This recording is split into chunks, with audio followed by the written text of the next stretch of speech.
ધ્યાનની વસ્તુલક્ષી નિર્ધારકો ઉદાહરણ સહિત સમજાવો. ધોરણ 12 ચેપ્ટર 1ના આઈએમપી પ્રશ્ન બીજો.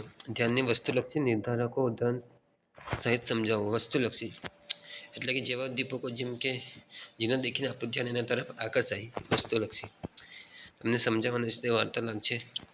આ વિડીયો ખાલી સમજાવવા માટે જ છે. તમે ખાલી સમજો બસ. ના સમજાય તો કમેન્ટ કરી દેજો જે ના સમજાય તે. ધ્યાન એ પસંદગીયુક્ત પ્રક્રિયા છે, એટલે કે જે પસંદ કરવી પડે છે. જે ઉદ્દીપક આપણે પસંદ કરીએ છીએ તેના પર આપણું ધ્યાન જાય છે. કેટલાક ઉદ્દીપકો એવું માનસિક આક્રમણ કરે છે કે એનું ઉદ્દીપક તરફ આપોઆપ આપણું ધ્યાન જાય છે. તેને ધ્યાનના નિર્ધારક પરિબળો મુખ્યત્વે બે પ્રકારના હોય છે. જે આપણું ધ્યાન કે છે તે બે પ્રકારનું હોય છે. એક તો બાહ્ય કે વસ્તુલક્ષી નિર્ધારકો, અને બીજું છે બાહ્ય કે આંતરિક કે વ્યક્તિલક્ષી નિર્ધારકો. બાહ્ય અને વસ્તુલક્ષી નિર્ધારકોનો પ્રશ્ન છે જેનો ઉદાહરણ સહિત સમજાવો જે નીચે મુજબ છે. ધ્યાનને આકર્ષિત કરનાર બાહ્ય અને વસ્તુલક્ષી નિર્ધારકો નીચે પ્રમાણે છે. એક આના મુદ્દા એમ છે જેમ કે ઉદ્દીપકની તીવ્રતા. બીજો મુદ્દો છે ઉદ્દીપકનું કદ, ઉદ્દીપકની વિષમતા, ઉદ્દીપકની ગતિશીલતા. પાંચમો છે ઉદ્દીપકની પરિવર્તન. છઠ્ઠો છે ઉદ્દીપકમાં નવીનતા. સાતમો છે ઉદ્દીપકનું પુનરાવર્તન. અને આઠમો ઉદ્દીપકનો રંગ.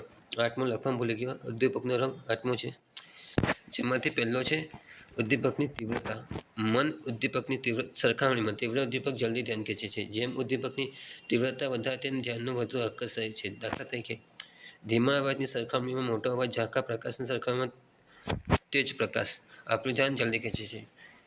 દાખલા તરીકે આપણે મન ઉદ્દીપક જેમ કે નાનો અવાજ હોય તો આપણું ધ્યાન એકદમ જાય નહીં, પરંતુ ડીજેનો અવાજ જેમ કે તીવ્ર અવાજ છે જેનો તરફ ધ્યાન આપણું એકદમ જાય કે ડીજેનો અવાજ જાય. સામાન્ય રીતે કોઈ મોટી વાત નથી. બીજો છે પ્રકાશ. નોર્મલ ઘેરની અંદર લાઇટો ચાલી જાય, પરંતુ બીજો શાર્પિન લાઇટ આપણા આંખ પર પડતા આપણું ધ્યાન તેના તરફ જાય છે. ઉદ્દીપકનું કદ.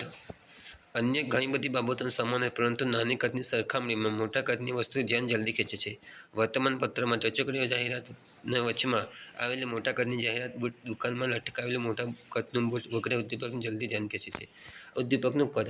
નાનું ઉદ્દીપકની સરખામણીમાં મોટું ઉદ્દીપક એટલે કે લગભગ તમારા દોસ્તાર છે જે નોર્મલ હશે, પણ જે લાંબો દોસ્તાર હશે તેના પર ધ્યાન તમારું પહેલાં જ હશે.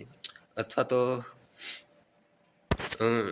ઉત્તરાયણના દિવસે નાના પતંગની બધા ફાય હોય, પરંતુ જે મોટો પતંગ હોય તેના પર ધ્યાન આપણું એકદમ જાય છે.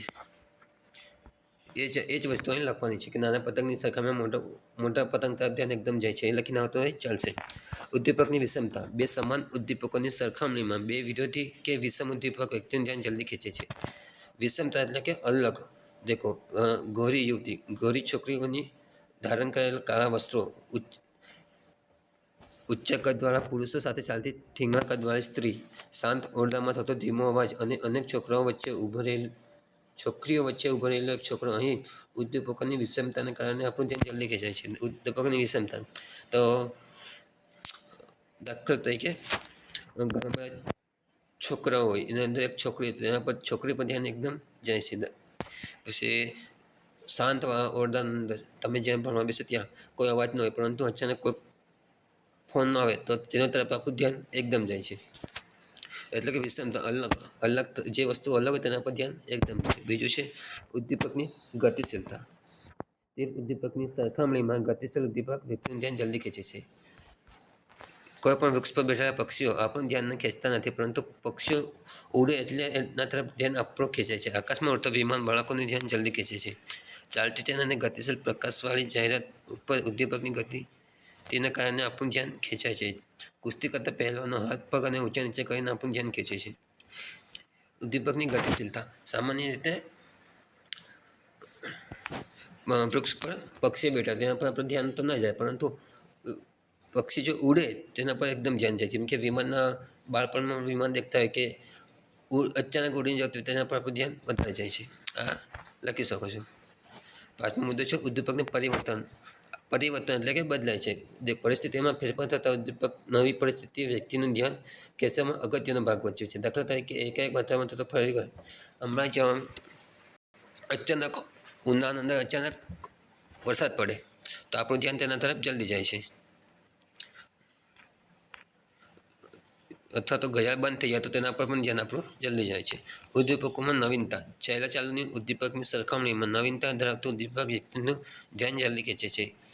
દાખલા તરીકે દરરોજ પેન્ટ અને શર્ટ પહેરતી શિક્ષક એક દિવસ જબ્બો અને સુરતા કાપડ વાવ પહેરીને આવે તો દરેકનું ધ્યાન ખેંચાય છે. નવી ફેશન નવીનતા રૂપે વ્યક્ત થતી વિચિત્રતાઓ વ્યક્તિના વિચિત્ર વર્તનો વગેરે નવીનતાના કારણે આપણું ધ્યાન ખેંચે છે. દાખલા તરીકે નવીન ઉદ્દીપક નવીનતા જૂના કપડાઓની સરખામણીમાં કોઈ વ્યક્તિ નવું કપડાં પહેરીને જાય તો તેના પર ધ્યાન જલ્દી ખેંચાય છે. અથવા તો નવી હેર સ્ટાઇલ કરે તો તેના પર આપણું ધ્યાન જલ્દી જાય છે.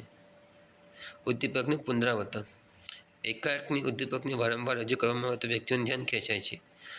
પ્રસારકો એકની એક વાત વારંવાર રજૂ કરે છે, પરિણામે એકાદ વખત તો લોકો તેને સાંભળે જ છે. ફક્ત એકવાર થયેલી રજૂઆત ધ્યાન બહાર થવાની શક્યતા રહે છે. આ કારણે રેડિયો અથવા ટીવી પર વારંવાર એકની એક જાહેરાત રજૂ કરવામાં આવે છે, જે કેટલીકવાર પુનરાવર્તન અરુચિકારક હોય છે. નીરસતા અને કંટાળો પણ જન્માવે છે. તેની ધ્યાન ખેંચવાની શક્તિ પણ ઓછી થાય છે.